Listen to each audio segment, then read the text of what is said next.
पिता को तो पिता आत्मा के नाम पर आमीन। सर्वशक्तिमान महान परमेश्वर पिता, मेरे मुख पर पैरा बिठाइए, मेरे होठों के द्वारा रखवाली की जाए। बोलने वाला मैं नहीं वरन आप स्वयं मुझ में होकर अपने वचनों के द्वारा आप बातचीत करें प्रभु, आपके बेटे बेटियों से उनके जीवन में प्रभु आपके आशीष बहुतायत से काम करें। आज के वचन के द्वारा वो कुछ अच्छी चीज़ें सीखें। जिस तरह आदम ने किया उस तरह नहीं, जिस तरह यीशु मसीह आपने किया प्रभु, अपना स्वभाव उनके जीवन में दे, ताकि आज के वचन के द्वारा मैं खुद और तेरे बेटे बेटी जितने ऑनलाइन सुनने वाले हैं वो भी परमेश्वर को सीखें और प्रभु यीशु की तरह हम जीवन जीना सीख सके, इसे बनाइए। सारी बातों को आपके चरणों में रखते हुए यीशु के नाम पर मांगते हैं, सुनिए और दया से ग्रहण कीजिए। Hallelujah, hallelujah.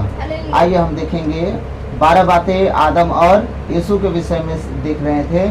आज हम 10वां टॉपिक देखेंगे। 12 बातों में से 10वीं बात देखेंगे। आज हम 10वां टॉपिक देखेंगे।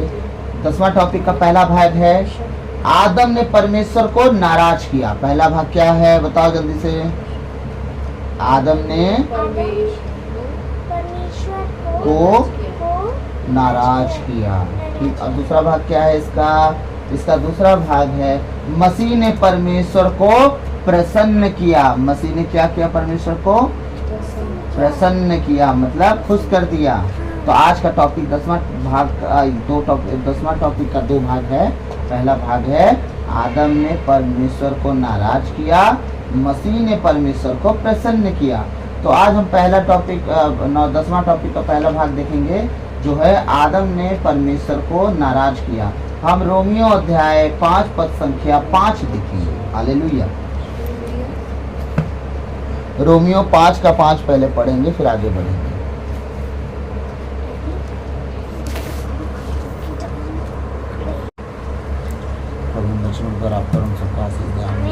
प्रभु का वचन क्या कहता है? रोमियो अध्याय 5 पद संख्या 5 में आशा व्यर्थ नहीं होती क्योंकि ईश्वर ने हमें पवित्र आत्मा प्रदान किया है। आमीन। और उसके द्वारा ही ईश्वर का प्रेम हमारे हृदयों में उमड़ पड़ा है। क्या बात है। आमीन, आमीन, आमीन। प्रभु का वचन क्या कह रहा है? आदम ने परमेश्वर को नाराज किया, लेकिन यहाँ कहानी पलट गई है। हाँ, परमेश्वर का वचन कह रहा है एक आशा ही है जो सब कुछ लेके चला रही दुनिया विश्वास से टिकी है ना, भरोसे से टिकी है, आशा से टिकी है। हाँ, आशा व्यर्थ नहीं होती। हम आशा किस पर लगाए हैं? आदम के कर्मों पे या यीशु मसीह पे? आमीन। आशा व्यर्थ नहीं होती क्योंकि ईश्वर ने हमें पवित्र आत्मा प्रदान किया है। याद रखिएगा, अगर पवित्र आत्मा हमारे साथ ना होते तब हमारी आशा किसी काम की ना होती। और ऐसा भी होगा। प्रभु ने जब कहा अपने वचन में कि जब तक हो सके परमेश्वर को ढूंढो, इसका मतलब जब तक हो सके परमेश्वर को ढूंढो, इसका मतलब एक दिन आएगा कि तुम परमेश्वर को ढूंढोगे पर पाओगे नहीं। और वो कब होगा? ये जो बात बताने जा रहा हूँ बहुत सीरियस होकर सुनिएगा। ये होगा रैप्चर के जस्ट बाद। 7 सालों तक आप परमेश्वर को पुकारोगे पर वो सुनेगा नहीं। आप पवित्र आत्मा की मदद मांगोगे पर वो सुनेंगे नहीं। 7 साल तक, जब तक वो बादलों पर दूसरे आगमन में ना जाए तब तक वो आपकी सुनेंगे नहीं। इसलिए मैं चाहता हूँ कि आप बचे, आपका घराना बचाया जाए, आप रैप्चर में उठा लिए जाए, हम सब परमेश्वर के राज में आनंद करने वाले हों। आमीन। एक साथ मैं कभी नहीं चाहूँगा कि जितने परमेश्वर ने सिक्के मुझे दिए हैं, जो आप सोने के सिक्के हो मेरे लिए, एक जन, मैं किसी को खोना नहीं चाहता, ताकि हम सब पिता के सामने उपस्थित जब हों तो परमेश्वर को मैं भला सेवक उसकी नज़र में ठहराया जाऊं। हालेलुया। आशा व्यर्थ नहीं होती क्योंकि ईश्वर ने हमें पवित्र आत्मा प्रदान किया है और उसके द्वारा ही ईश्वर का प्रेम हमारे हृदयों में उमड़ पड़ा। आमीन। उसी पवित्र आत्मा के द्वारा ईश्वर का प्रेम हमारे हृदय में उमड़ता है, तब हम एक दूसरे को प्रेम कर पाते हैं। नहीं कसाई लोगों से जाके मिलिए, बैरियों से मिलिए, ईर्ष्या डाह जलन क्रोध रखने वालों से मिलिए, झगड़ा रगड़ा करने वालों से मिलिए, वो परमेश्वर का प्रेम अपने हृदय में नहीं रखते हैं। और जब परमेश्वर का प्रेम, पवित्र आत्मा जब उनके परमेश्वर का प्रेम हृदय में नहीं उमड़ता है, वो हमेशा लड़ते झगड़ते रहते हैं। लेकिन हमारे होली स्पिरिट क्या करते हैं, परमेश्वर का प्रेम हमारे हृदय में डालते हैं, इसलिए हम एक दूसरे को प्रेम कर पाते हैं। कभी कभी दिखावा ही सही, लेकिन करते हैं। तो है ना, कभी कभी लोग दिखावे के लिए जय यीशु, दांत चबा के बोलेंगे जय यीशु, हैं, थोड़ा सा हवा निकलता है ऐसे टाइप से, हाँ, वो सब फिर भी प्रेम करते हैं। परमेश्वर का आत्मा ही है, दिखावा ही सही। नहीं तो हम अपने लोगों में देखते हैं कि हाँ कोई कुछ बोल रहा है, अगर इग्नोर करना है सीधे मुंह पे इग्नोर करते हैं, दुनिया के देखते कि तुम्हें हम इग्नोर कर रहे हैं, जो करना है कर लो, हो हम हैं घमंड में। अपने घर परिवार में अपने सगे लोगों को हमने देखा, यहाँ आदमी बात कर रहा है, सुनिए तो इग्नोर। कम से कम परमेश्वर के लोगों के अंदर पवित्र आत्मा इतना प्रेम तो डाले हैं कि लोग कम से कम बात तो करते हैं। हालेलुया। हाँ, हम 17 से 18 पढ़ेंगे इसी वचन को एक बार फिर से। 17-18 वचन इतना इम्पोर्टेंट क्यों है, मैं बार बार पढ़ाता हूँ आप लोग को। यह सच है कि मृत्यु का राज एक मनुष्य के अपराध के फलस्वरूप एक ही के द्वारा प्रारंभ हुआ, किंतु जिन्हें ईश्वर की कृपा तथा पाप मुक्ति का वरदान प्रचुर मात्रा में मिलेगा, वे एक ही मनुष्य ईसा मसीह के द्वारा जीवन का राज प्राप्त करेंगे। आमीन। इस प्रकार हम देखते हैं कि जिस तरह एक ही मनुष्य के अपराध के फलस्वरूप सबों को दंडाज्ञा मिली, उसी तरह एक ही मनुष्य के प्रायश्चित के फलस्वरूप सबों को पाप मुक्ति और जीवन मिलता। आमीन।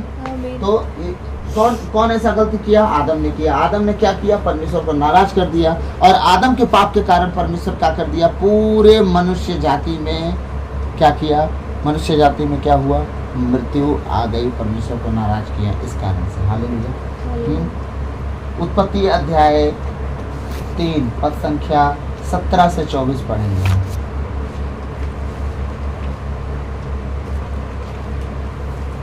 पकड़ू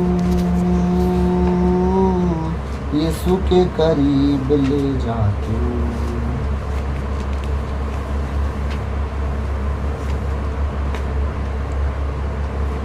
17 से 24। पहले मैं 6 पढ़ूंगा, इसके बाद आगे बढ़ेंगे। हालेलुया। जब स्त्री को लगा कि उस वृक्ष का फल स्वादिष्ट है, वह देखने में सुंदर है, और जब उसके द्वारा ज्ञान प्राप्त होता है तो वह कितना लुभावना है, इसलिए उसने फल तोड़कर खाया। उसने पास खड़े अपने पति को भी उसमें से दिया और उसने भी खा लिया। हालेलुया। कल मैंने इस वचन को सुनाया था आप लोगों को। अब मैं 17 वचन से शुरू करता हूँ। हालेलुया। उसने आदम से यह कहा, क्या कहा? चूंकि तुमने अपनी पत्नी की बात मानी और उस वृक्ष का फल खाया है, तो क्या ब्रदर आज से पत्नी की बात मानना छोड़ दें? बिल्कुल ये गलती ना करें। याद रखिएगा, हर जगह आप सही नहीं होते, पत्नी भी सही होती है। ठीक है, एक बात याद रखिएगा, जब पत्नी अगर गलत चीज़ों के लिए आपको सलाह दे, बिल्कुल मत सुनिए, चाहे पत्नी रहे चाहे जाए। याद रखिएगा, परमेश्वर ने कहा है, हाय उस पर जो ठोकर का कारण बनता है, जो ठोकर का कारण बनता है, उसे चक्की के गले में चक्की का पार डाल समुद्र में फेंको। ठीक, जो ठोकर का कारण बनता है, तुम ठोकर का कारण बन जाओ। बस परमेश्वर हमसे ये चाहता है। ठीक है, तो परमेश्वर कह रहा है, क्योंकि तुमने अपने पत्नी की बात मानी और उस वृक्ष का फल खाया है, जिसको खाने से मैंने तुमको मना किया था, भूमि तुम्हारे कारण श्रापित हो गई। भूमि तुम्हारे कारण क्या होगी? श्रापित होगी। तुम जीवन भर कठोर परिश्रम करते हुए उससे अपनी जीविका चलाओगे। आज मानव जाति जब तक भूमि पर मेहनत नहीं कर रहा है, खाने को कुछ नहीं मिलने वाला। हाँ, हालेलुया। आज किसान किसानी करना छोड़ दे, जितने यूट्यूब पर लाखों करोड़ों आपको मिलते हैं ना पैसा छापने वाले, क्या खाएंगे? उनसे हल चलेगा? उनसे खेती हो पाएगी?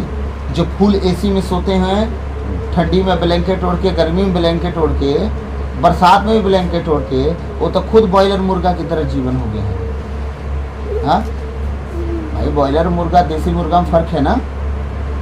बॉयलर मुर्गा को धूप में छोड़ देंगे, वो मर जाएगा तुरंत। उसको दिन भर पानी डालना पड़ता है उसके ऊपर, पूरी गर्मी।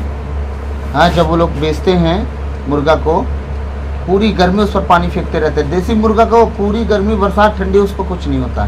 क्यों? देसी है वो।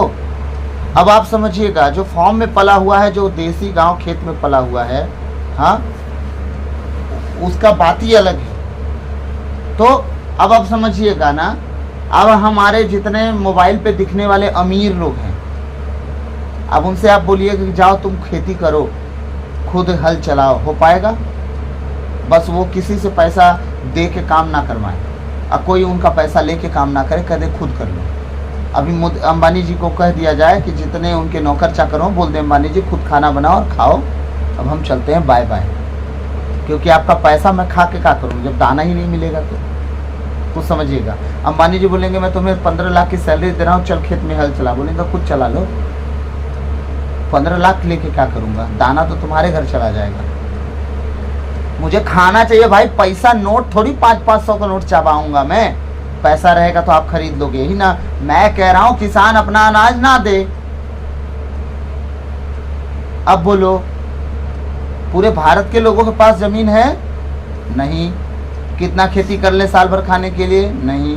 ठीक है, अब चलो खेती भी है, क्या पूरे भारत के लोग रोपा लगा के, गेहूं लगा के कमाई कर पाएंगे? नहीं। क्यों? क्योंकि आदत खत्म हो चुकी है किसानी की। उनके दादा परदादा करते थे, पर वो नहीं कर पाएंगे। क्यों? उनकी आदत खत्म हो गई है मेहनत करने वाली। वो अब मानसिक मेहनत कर रहे हैं, शारीरिक मेहनत नहीं कर रहे हैं। और परमेश्वर यहाँ कह रहा है, आदम तो परिश्रम करेगा, जमीन तेरे वजह से श्रापित हो गई है, अब तू मेहनत करके ही खाना खाएगा। और आज के लोग मेहनत नहीं करके खाना खा रहे हैं, इसलिए धीरे धीरे फिर से उसी वे में अब दुनिया लौट रही है जिस वे में परमेश्वर पहले छोड़ा था। फिर क्या होगा? मैं भविष्य की बात बता रहा हूँ। एक दिन आएगा, पैसा, नोट जो है, करेंसी, गवर्नमेंट की करेंसी, वो गिर जाएगी, उसकी वैल्यू नहीं बचेगी। ठीक है, उसकी कोई वैल्यू बचेगी नहीं। क्यों? क्योंकि जब पाकिस्तान तंगी में आया तो वहाँ शक्कर का रेट, दूध का रेट, गैस का रेट कितना हुआ? ठीक है, पाकिस्तान में जब अकाल पड़ा तो वहाँ का रेट देखिए, इकोनॉमी गिरी तो वहाँ का आटा का रेट कितना हुआ?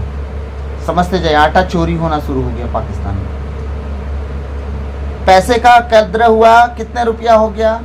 230 रुपया किलो आटा हुआ, तो 230 रुपया किलो पैसे का रेट गिरा कि नहीं गिरा? पैसा का रेट छोटा हुआ तब ना कीमत बढ़ा उसका, आटे का कीमत महंगा हो गया, नोट की कीमत घट गई, और सोने की कीमत उतनी ही रही जितना सोने का कीमत है। सोने का कीमत नहीं घटा, सोने का रेट बढ़ गया भले नोटों के हिसाब से। जहाँ 55,000 सोना रहा होगा वहाँ 1.5 लाख हो गया होगा सोना, लेकिन पैसा 1.5 लाख पहुँच गया। सोना 10 ग्राम है, 10 ग्राम की क्वांटिटी में 1.5 लाख आपको मिलेगा। तो आने वाले फ्यूचर में आपको गेहूं, चावल, ये सब चीज़ें जितनी किसानों के द्वारा हैं, ये इसका वैल्यू बढ़ेगा। आने वाले दिनों में आज सरसों का तेल देख लीजिए, शक्कर देख लीजिए, गन्ना भाई तो किसान दे रहा है ना। हाँ, अब राशन चावल देख लीजिए, कोई भी चावल 60 रुपया से नीचे मिल नहीं रहा है। नोट का करेंसी गिर रहा है कि नहीं गिर रहा है? गिर रहा है ना, देखते जाइए। मैं इस सब बातों को समझा रहा हूँ। आज जैसे लोग अपने घर में मवेशी नहीं रख रहे हैं, गाय बैल, भेड़ बकरी, हाँ, एक दिन उनकी वैल्यू बढ़ जाएगी। और आप अपने जीवन में सोचोगे जब अकाल पड़ेंगे कि हम कैसे करें, तो देसी पशु क्यों रखते थे लोग? अकाल में भी वो सरवाइव करके अपने लिए खाना इकट्ठा करके थोड़ा सा दूध दे ही देते थे। उनका बच्चा भी जी जाता था और मालिक भी जी जाता था। तब वो झुंड की झुंड गाय उनके पास हुआ करती थी, झुंड की झुंड भेड़ बकरी, ताकि वो कुछ भी खा के जी जाएं, सरवाइव कर जाएं। और आज हम पालतू पशु रखे हैं, कूलर लगा के घर में, सिर्फ दूध चाहिए 20 लीटर, हाँ 20 लीटर दूध चाहिए गाय से। आप पाल रहे हैं क्या? कुत्ता पाल रहे हैं क्या? बिल्ली। उनसे क्या मिलने वाला है आपको? कुछ नहीं। कुत्ता चोर भगाएगा और बिल्ली चूहा भगाएगी। कुत्ता को रोटी दो, चोरों से दोस्ती कर लेगा। अब बिल्ली से कोई लेने देना नहीं है। बिल्ली की प्रजाति ऐसी होती है कि अपने मालिक का स्वभाव देख के वो रंग बदलती है। हाँ, ये परिस्थितियां हैं। अब कल के दिन आप सोचो कि कल के दिन भविष्य में क्या करोगे। इसीलिए मैं ना किसी को समझाऊं ना समझाऊं इस मैटर में, अपने पापा को अच्छे समझाता हूँ कि कल के दिन जब सरवाइव करना पड़ेगा तो आपको कैसे रहना है, तो मेरा बाप तैयार है। वो उस दिन हम लोग गाँव गए। हाँ, 11 बज रहा था, लू चमचमा रही थी और वो सिर्फ बनियान पहन के मिर्ची के खेत में मस्त मिर्ची को कोड़ा दे रहे थे और मेरा दिमाग खराब हो रहा था। बताइए, हाँ, इस धूप में मेरा दिमाग खराब हो रहा था। कूलर खोज रहा था मैं और मेरे पापा धूप में बैठ के सर पे गमछा तक नहीं डाले थे, वैसे डालते भी हैं, नहीं डाले थे। वाइट कलर की बनियान पहने थे, लोवर पहने थे और चुपचाप वहाँ बैठे थे। और जब वो बनियान उतार के नहाने गए तो उनका बनियान का पूरा वाइट था और जितना पर से बनियान नहीं पहने थे पूरा पीठ काला था उनका। वो कौन है? किसान है, वो सरवाइव कर जाएंगे, ठीक। और आज एसी में रहने वाले व्यक्ति को उनके साथ बैठा दूं, सर में दर्द हो जाएगा, बुखार आ जाएगा, सर्दी खांसी हो जाएगी, उल्टी दस्त शुरू हो जाएगी। श्रेय की बात कर रहा हूँ, मेरी बेटी वहां से घर से लौटते लौटते उल्टी शुरू कर दी, लू लग गया उसको। और वहीं मेरे भाई की बेटी लोग उसी रूम में जी रहे हैं, मस्त एकदम चकाचक, बालू में खेलते हैं, दोपहरिया घूमते हैं, आम पेड़ नीचे चले जाते हैं आम तोड़ने। कुछ समझ रहे हैं? मेरा कहने का मतलब मैं आपको समझाना चाह रहा हूँ कि सरवाइव हो जाएगा कठिन। मैं इतना घुमा फिरा के बातें क्यों कह रहा हूँ? क्योंकि मैंने कहा जब तक हो सके तुम परमेश्वर को ढूंढो, मतलब एक दिन वो नहीं मिलेगा। जब वो नहीं मिलेगा तब बताओ आप क्या करोगे? आप सरवाइव कर पाओगे 7 सालों तक? जब गवर्नमेंट कहेगी कि जो बार कोड तुम पर लगने वाला है, चिप लगने वाली है तुमसे 666 वाला, अगर तुम नहीं लगवाओगे तुम्हें कुछ खाना पीना राशन दुकान से नहीं मिलेगा, ठीक है? तो आप बताओ 7 साल आप जंगलों में चुपके से रह पाओगे जैसे नक्सलवादी लोग रह रहे हैं? वहां सरवाइव कर पाओगे? गवर्नमेंट तो हर जगह घूम रही है ना, आपका घर दूरा देखेगी तो नहीं बोलेगी तुम यहाँ कहाँ भैया नक्सली हो? तो बारकोड कहाँ है? नक्सली नहीं हो तो बारकोड तो नहीं है साहब, ये तो पक्का नक्सली है, इसे ले चलो उलिया दो थाने में हाइल हाइल करके। इसलिए तैयार हो जाइए, हमें कहीं और जाना है। हालेलुया। क्योंकि तुमने अपनी पत्नी की बात मानी और उस वृक्ष का फल खाया है जिसको खाने से मैंने तुमको मना किया था। भूमि तुम्हारे कारण शापित होगी, तुम जीवन भर कठोर परिश्रम करते हुए उससे अपनी जीविका चलाओगे। वह कांटे और ऊंट कटारे पैदा करेगी और तुम खेत के पौधे खाओगे। वाह, परमेश्वर क्या कह रहा है? आप तुम खेत के पौधों को खाओगे, तुम्हारे ये दिन आ गए। हमारे लिए ना अनाज कहते हैं हम, चावल है, गेहूं है, चना है, मटर है, रहर है, लेकिन वो कहता है अब तुम खेत के पौधे खाओगे। तुम्हें तो फल खिला रहा था धन की वाटिका में यार, हाँ?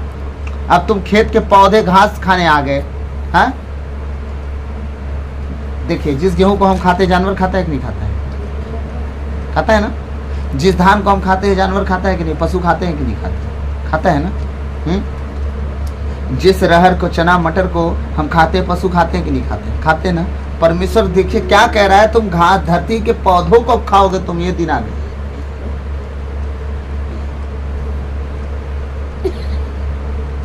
समझते जाइए परमेश्वर ने कितना अच्छा हमारा जीवन बनाया, कितना अच्छा हमें तैयार किया। हाँ, हालेलुया हालेलुया। लेकिन कोई इस बात पर ध्यान नहीं दिया, परमेश्वर की आज्ञाओं पे ध्यान नहीं दिया। इसलिए परमेश्वर देखिएगा, उसने जब कहा है कि अकाल पड़ेगा, तो अगर परमेश्वर की नियम आज्ञा में अगर आप चलेंगे तो अकाल के दिनों में क्या होगा? जिस भूमि पर आप बसोगे वहाँ तो बारिश जरूर होगी। परमेश्वर कहता वहाँ के भली वस्तु तुम खा पाओगे और तुम भूखो नहीं मरोगे। ये परमेश्वर वादे के साथ कहता है, हाँ।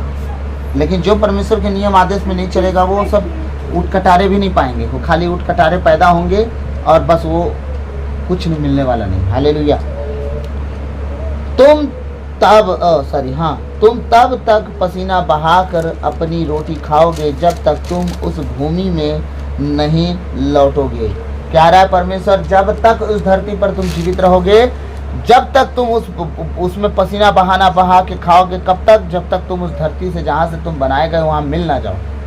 जब तक तुम जीवित रहोगे तुम्हें मेहनत करके ही खाना पड़ेगा। साफ साफ परमेश्वर का कहना है। हालेलुया।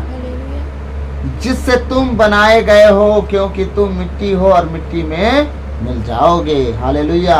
मिट्टी से हम बनाए गए हैं और मिट्टी में हम मिल जाएंगे।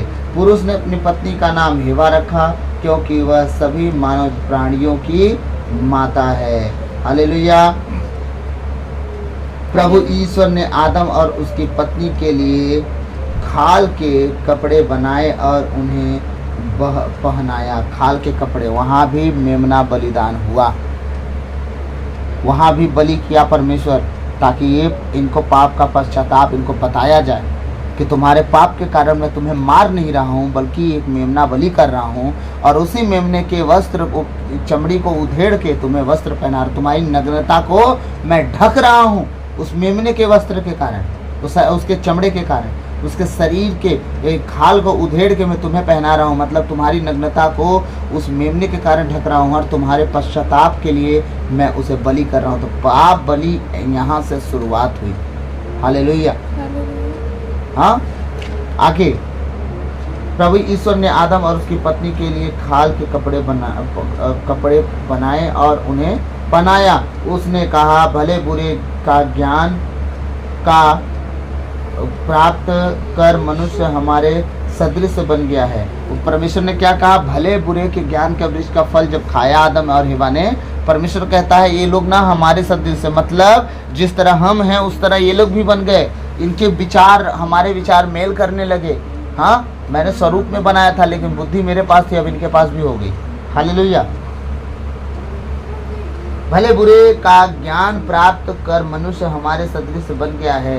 कहीं ऐसा न हो कि वह जीवन वृक्ष का फल तोड़कर खाए और अमर हो जाए। परमेश्वर ऐसा सोचे कि अगर ये मान लो कि अभी बुद्धि तो हो ही गई, अगर ये फल खा लिए कि कभी मरे ही ना, फिर तो कहानी खत्म। फिर मुझ में और उनमें कोई अंतर ही नहीं रहेगा। फिर बोलेंगे जो है तो हम ही हैं, जो बनाया वो कुछ है ही नहीं। कभी कभी आप देखेंगे जब किसी को कोई शिक्षा दिया, ज्ञान दिया, हाँ, उसके द्वारा जब वो कुछ सीखता है तो जिससे सीखता है उसी को आंख दिखाता है। ये मानव नेचर है। हाँ, लूसीफर को तो अमरता मिली भी नहीं थी, लेकिन लूसीफर फिर भी परमेश्वर के विरुद्ध में चला गया। अमरता मिल जाती तो क्या करता वो? परमेश्वर के सामने खड़ा हो तो बोलता कुछ नहीं कर पाओगे, चलो बहुत दिखाऊं तुम्हारे जैसा, मारो। मार ही नहीं पाता परमेश्वर, क्यों? अमर हो जाते ना। ये थोड़ी है दूसरे की धर्मों के टाइप से अमरता का वरदान दिए, इधर उधर दिमाग लगा के मार ही देते हैं। फलाने की बेटी ढिकाने का बेटा आएगा, तीर चला देगा, यहाँ लग जाएगी और तुम मर जाओगे। समझ गए? अमरता होती है, शॉर्टकट में कोई बात नहीं होता है ना। अमरता अगर मिल गया तो कोई तोड़ नहीं है, इसलिए परमेश्वर जानता था और रोक लगा दिए, भैया ये खाने ना पाए। हालेलुया। हाँ, अमर हो जाए। 23वां वचन कहता, इसलिए प्रभु ईश्वर ने उसे अदन वाटिका से निकाल दिया और मनुष्य को उस भूमि पर खेती करनी पड़ी जिससे वह बनाया गया था। आदम कहाँ बनाया गया था? पृथ्वी की मिट्टी से। रखा कहाँ गया था? अदन की वाटिका में। परमेश्वर कह रहा है आदम को फिर वहां ले जाया गया जहां से वो बनाया गया था, और उस भूमि पर वो खेती बाड़ी शुरू कर दिया और वहीं से वो खाना पीना अपने लिए अर्न करने लगा, इकट्ठा करने लगा। हालेलुया। अब 24वां वचन कह रहा है, उसने आदम को निकाल दिया और जीवन वृक्ष के मार्ग पर पहरा देने के लिए अदन वाटिका के पूर्व में केरूबों और एक परिभ्रामी ज्वालामयी तलवार को रख दिया। अब परमेश्वर क्या किया? आदम को अदन की वाटिका से निकालकर एक स्वर्गदूत, जैसे कि मैंने कल बताया, 2 स्वर्गदूतों को ज्वालामयी तलवार लेके पहरा में बैठा दिया कि तलवार घूमती रहेगी और कोई इस फल को तोड़ के नहीं खा सकता। हालेलुया। तो हमारा परमेश्वर देखिए किस तरह से सारी परिस्थितियों को हैंडल करता है, और हम इन बातों को समझते नहीं हैं, अपनी मनमानी चलाते रहते हैं, अपना बुद्धि ज्ञान लगाते रहते हैं। हाँ, हालेलुया। परमेश्वर हमसे चाहता है हम क्या करें? परमेश्वर हमसे चाहता है हम उसके आज्ञा, नियम, विधियों का पालन करें, ताकि वो क्या करे? हमारे जीवन में जो भलाई के काम वो करना चाहता है, दिखाना चाहता है, वो कर सके, हमें पवित्रता की जीवन दे सके, हमें पाप से मुक्ति करके अपने राज्य में लेके जा सके, अपने स्वर्गदूतों के सामने हमारी गवाही दे सके। प्रभु ने कहा है ना, जो इंसान के सामने मेरे नाम से लजाता है, मैं उसे पिता के सामने, अपने स्वर्गदूतों के सामने भी उसका नाम लेने में लजाऊंगा। जो इंसानों के सामने मेरा नाम लेने में लजाता नहीं, हाँ, मैं स्वर्गदूतों के सामने भी न लजाऊंगा और मैं गवाही भी दूंगा कि ये मेरे बेटे और बेटी हैं। आमीन। आज लोग तर्कों में प्रभु का नाम लेने में शर्म आती है उनको। हाँ, अपना पूरा नाम बताने में उनको शर्म आती, कि उस नज़रिए से देखा जा रहा है उनको, तुच्छता की नज़रिए से। ये ईसाई लोग हैं, लोग धर्म परिवर्तन करते हैं, ये जात परिवर्तन करते हैं, कुछ समझ में आता नहीं, दोष लगाते और आप उस दोष में दब रहे हो। दब इसलिए रहे हो कि तुमको कुछ पता ही नहीं है, इसलिए तुम दब रहे हो। अगर तुम्हें ये पता चल जाए कि नहीं, हमारा परमेश्वर तो खुद किसी जात का नहीं है, जब वो कहता है कि मैंने जात बनाया हूँ ना, मेरा कोई जात है। हाँ, मैं धरती पर एक इंसान बनाया था, उसका नाम था आदम, उसके लिए एक पत्नी बनाया था सहायक के रूप में, उसका नाम था हेवा, ठीक। और मैंने कुछ नहीं बनाया था, तुम लोगों ने बनाया। जिस दिन ये जान जाए हमारे ईसाई भाई बहन लोग ना, शर्माना बंद कर देंगे और इज्जत से अपना नाम लेंगे और बोलेंगे कि हाँ हम हैं क्रिश्चियन। इसका मतलब ये नहीं कि हम ये हैं हम वो हैं, ठीक है। जात बदल हम नहीं करते हैं। अगर जात बदलता हो कोई तो बताओ, हमें मिलाओ उससे, कि किसका सरनेम हम तिर्की रख दिए, किसका नाम सरनेम हम क्रिकेटा रख दिए, किसका नाम हम खेस रख दिए, किसका नाम टुप्पो रख दिए। हाँ, मेरा नाम रोहित सिंह है। मैं 8-9 साल हो गए लगभग प्रभु के पास आते, मेरे को आज तक किसी ने ये नहीं कहा कि रोहित सिंह और आपका नाम तिर्की हो जाना चाहिए, क्रिकेटा होना चाहिए, एक्का होना चाहिए, टुप्पो होना चाहिए, हाँ, तिग्गा होना चाहिए। कभी किसी ने नहीं कहा। क्यों कहेंगे? आना हो आओ, नहीं आना हो मत आओ। तुम्हारा गरज होगा परमेश्वर को, परमेश्वर तुम्हें खोजे, इतना गरज परमेश्वर को हो गया। वो संसार का देवता नहीं है, न संसार का परमेश्वर है जो इंसान को खोजते फिरेगा उनका काम चलाने के लिए, उनका खाना पूरा करने के लिए। वो परमेश्वर वो तुम्हारा खाना पूरा करता है, तुम्हारी ज़रूरतों को पूरा करता है, वो तुम्हारी इच्छाओं को पूरा करता है। वो परमेश्वर को तुम दोगे, इतनी औकात हो गई तुम्हारी। हाँ, अब हम परमेश्वर को, मतलब हमारी इतनी औकात नहीं कि हम परमेश्वर को अपने घर पे ला सके। हाँ, हमारी इतनी औकात नहीं कि हम उसके लिए भवन बना के उसको उस भवन में ले आके स्थापित कर सके, इतनी औकात नहीं है। परमेश्वर है वो कहता है मैं मनुष्य के बनाए हुए मंदिरों में नहीं रहता, मैं खुद के बनाए हुए घर में रहता हूँ, और वो है इंसान का शरीर। उसने कहा तुम्हारा शरीर मेरा मंदिर है, मैं उसमें निवास करता हूँ। हाँ, अब जात धर्म की बात करते हैं। आप लोग नहीं जानते, इसलिए जब आप लोग अपना सरनेम बताते हैं गैर जातियों के सामने तो आपको डर लगता है कि कोई क्या सोचेगा। हाँ, जब भी आप अपना नाम बताओ, गर्व से बताओ, मेरा नाम प्रमोद तिग्गा है, मेरा नाम विश्राम टुप्पो है, हाँ, मेरा नाम अर्नोल्ड एक्का है, जो भी हो, जो भी नाम है आपका, सरनेम के साथ आप वही प्राउड फील करके बताना है आपको, कुछ भी हो जाए। पूरा नाम बताने से आप बताओगे कि आप कौन हो। यीशु मसीह के लोग, आप शर्मा नहीं रहे हो अपने नाम को बताने में। बहुत लोग अपना सरनेम छुपाते हैं, किस लिए? हीन भावना से लोग देखते हैं। देखने दो ना, देखने दो। तुम्हें क्या करना है? परमेश्वर तुम्हारी लड़ाई लेगा ना। परमेश्वर ने कहा कि अपने बैरियों के मुंह मत लगना तुम। क्यों? तुम अगर अपने बैरियों के लिए तुम चुप रहोगे तो तुम क्या करोगे? जलते हुए अंगारों का ढेर उसके सर पे रख रहे हो फिर तुम। क्यों? क्योंकि तुम तो चुप रह गए लाले, पर मैं चुप नहीं रहूंगा, क्योंकि वो तुम्हें नहीं, मेरी आंख की पुतली को इशारा किया है। और मैं देखूंगा ना, तो ना वो हंस पाएगा ना रो पाएगा, ऐसा देखूंगा मैं उसको।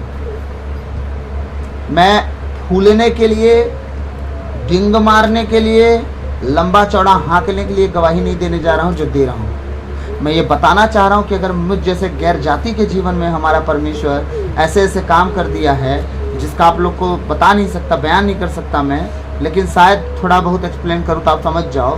तो सोच के देखो आप कौन हो। आप तो जन्म जन्मांतर उस परमेश्वर के बेटे बेटी हो। आपके दादा परदादा माता पिता सब परमेश्वर को जानते हैं। आप लोग को बताऊँ एक बात, मेरे विरोध में जितनी बातें उठी जो गैर जातियों ने किया हो और कटु वचन बोले हों, मेरे को देख के सिर हिलाए हों, मुझे देख के टेढ़ा देखे हों, मुझे देख के मतलब बुरी बातें की हों, मेरे पीठ पीछे मुझे गाली बके हों, मैं सच कह रहा हूँ अब उन्हें ढूंढने से वो नहीं मिल रहा।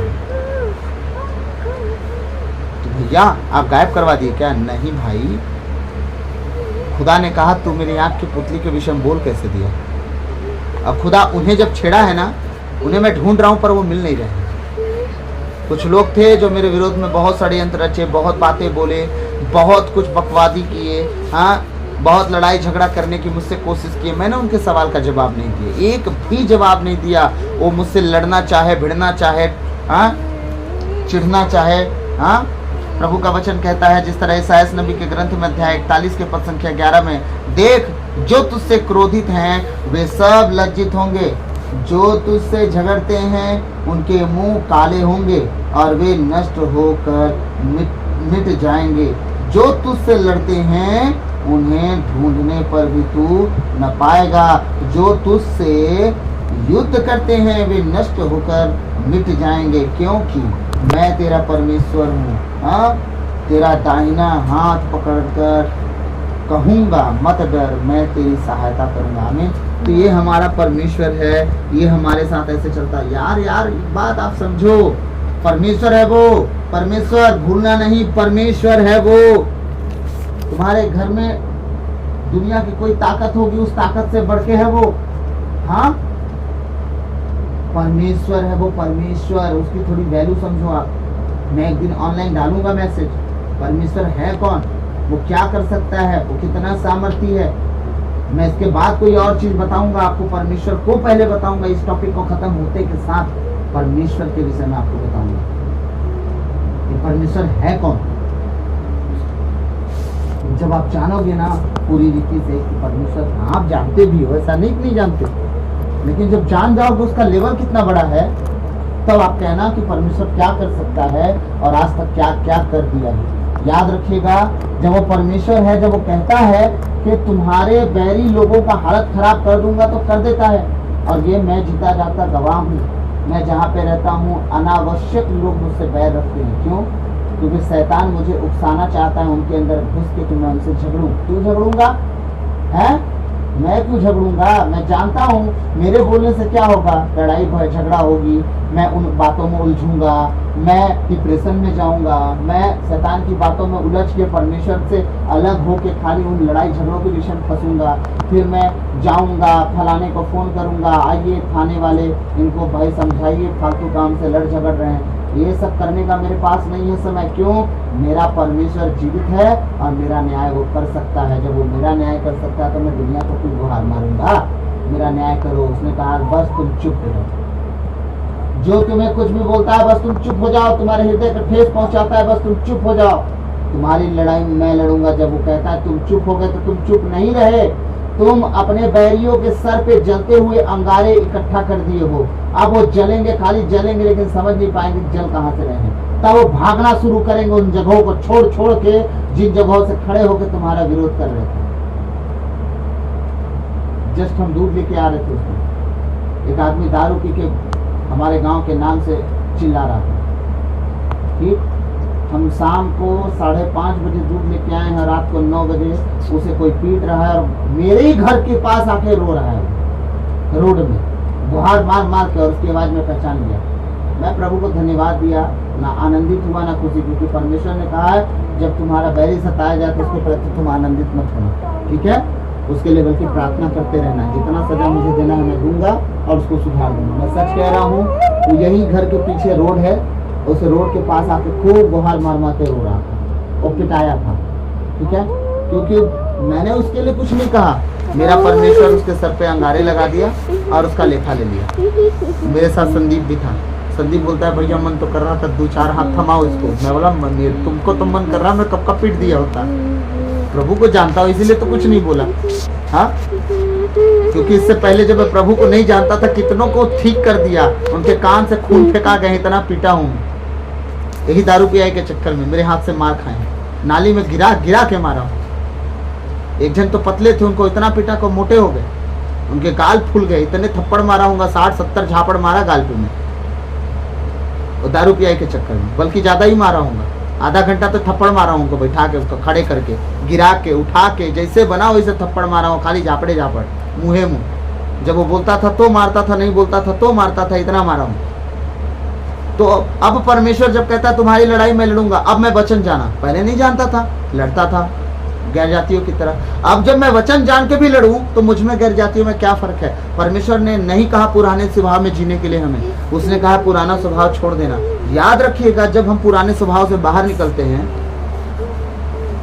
हाँ, परमेश्वर हमारे स्वभाव में अगर आता है तो याद रखिएगा ना, आप लड़ोगे ना झगड़ोगे, कुछ नहीं करोगे, आप जस्ट चुप रहना शुरू कर दोगे, शांत रहना शुरू कर दोगे।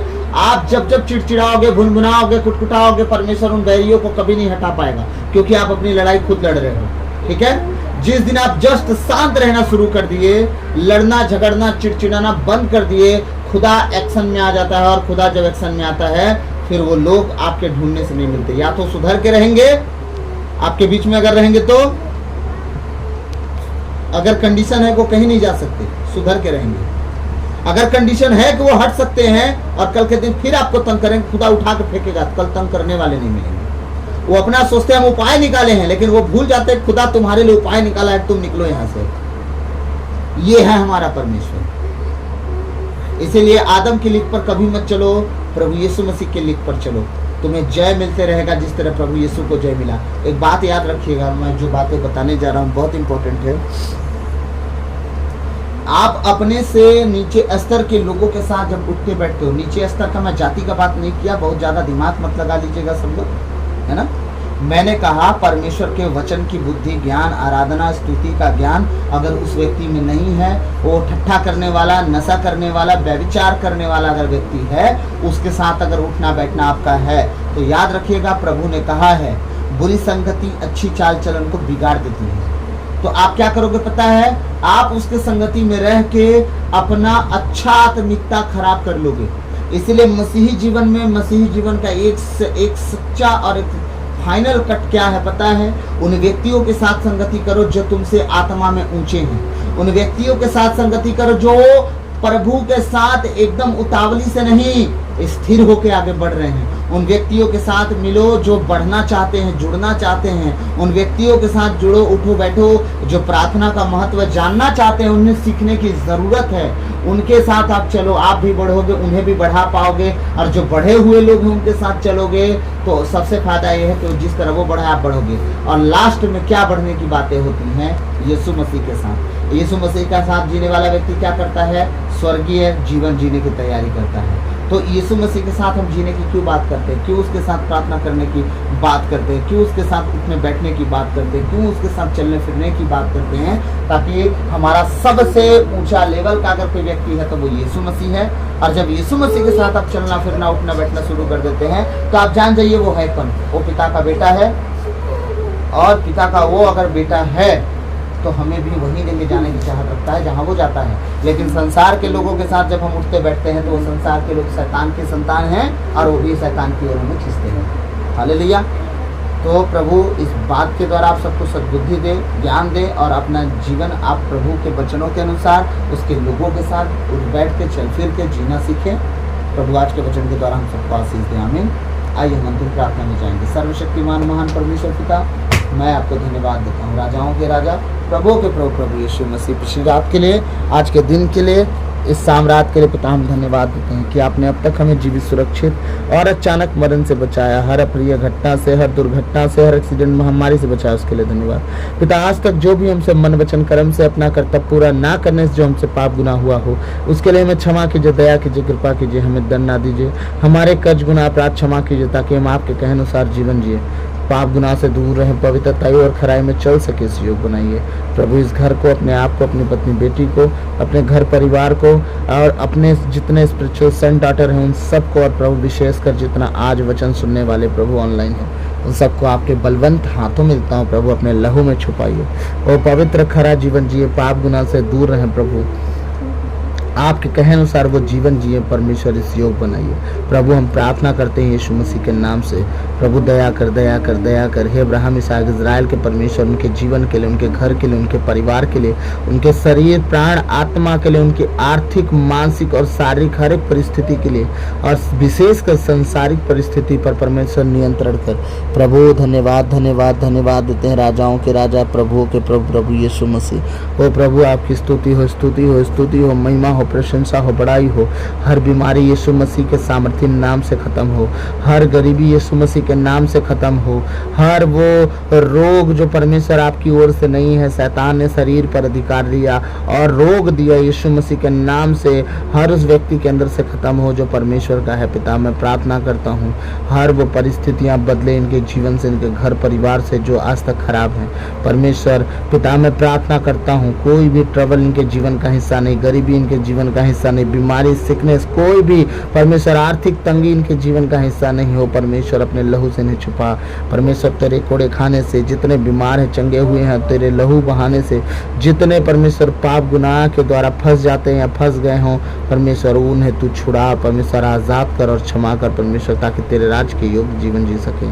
प्रभु हम प्रार्थना करते हैं यीशु मसीह के नाम से, हम एक मन एक चित्त होकर प्रभु तेरे नाम की महिमा करने वाले हों, जल्द से जल्द तेरी संगति में आने वाले हों, इकट्ठे होने वाले हों, और परमेश्वर ऐसे गूंजे परमेश्वर तेरा भवन कि वहाँ का ईंट ईंट, दीवार दीवार तेरे नाम की होसन्ना करे और स्वर्ग तक वो सुनाई दे यीशु मसीह के नाम से।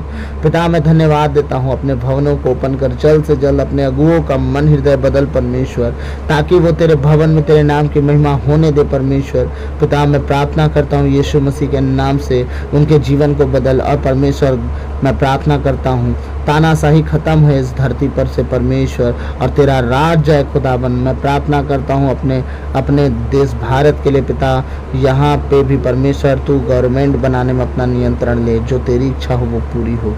सारी बातों को तेरे चरणों में रखते हुए प्रार्थना यीशु मसीह के नाम से बख्ताब से मांगता हूँ। परमेश्वर सुनिए और दया से ग्रहण कीजिए, आमीन। Hallelujah hallelujah hallelujah. धन्यवाद यीशु। रिबोन द खाठाला मस हंदे लेब्रूतारा नमस हल बरखंदो रहंतो नमस हे लेबोर यार यत्तो जिगेडे नमसे हे लमोंदे ने में सियाला खत्तो रे अंधेरे लेबे रबाठा खठाला लबा शहला मान दे ने में। ओ प्रभु आपकी तारीफ हो, महिमा हो, प्रशंसा हो, आपकी बड़ाई हो। प्रभु आपको धन्य धन्य धन्य कहते, राजाओं के राजा, प्रभुओं के प्रभु यीशु मसीह की आपने हमारी दुआओं को सुना है। सारी बातों को आपके चरणों में रखते विनती यीशु के नाम पे भक्त आपसे मांगते हैं, सुनिए और दया से ग्रहण कीजिए, आमीन। प्रभु की विनती है, पिता हमारे तू जो स्वर्ग में है, तेरा नाम पवित्र किया जावे, तेरा राज आवे, तेरी इच्छा जैसे स्वर्ग में है वैसे इस पृथ्वी पर भी पूरी हो। हमारा प्रतिदिन का आहार आज हमें दे, और हमारे अपराध हमें क्षमा कर जैसे हम भी अपने अपराधियों को क्षमा करते हैं, और हमें परीक्षा में न डाल दे परंतु बुराई से बचा, क्योंकि राज और पराक्रम और महिमा सदा तेरी ही है, आमीन। क्रूस का चिन्ह पिता पुत्र पवित्र आत्मा के नाम पर, आमीन। जय यीशु। सबों को जय यीशु। प्रभु आप सबको आशीष दे, बहुतायत से आशीष दे, आप बचे, आपका घराना बचाया जाए यीशु मसीह के नाम से, और परमेश्वर आप सबको बहुतायत से आशीष दे, विशेषकर उन लोगों को जो प्रभु में बढ़ना चाह रहे हैं, सिर्फ स्वार्थ से नहीं कि हमें चंगाई छुटकारा मिल जाए, हमें गुनाहों अपराधों का क्षमा मिल जाए, हमारा परिवार सुधर जाए, हमारा घर सुधर जाए। परमेश्वर ने कहा ये सारी चीज़ें तो तुम्हें यूं ही मिल जाएंगी, सबसे पहले तुम मेरे राज और धार्मिकता की खोज करो। हमारा परमेश्वर ये चाहता है, तो आप परमेश्वर के राज और धार्मिकता की खोज करें, परमेश्वर आप सबको भरपूरी से आशीषों का भंडार देगा, आमीन। प्रभु आप सबको आशीष दे। God bless you all.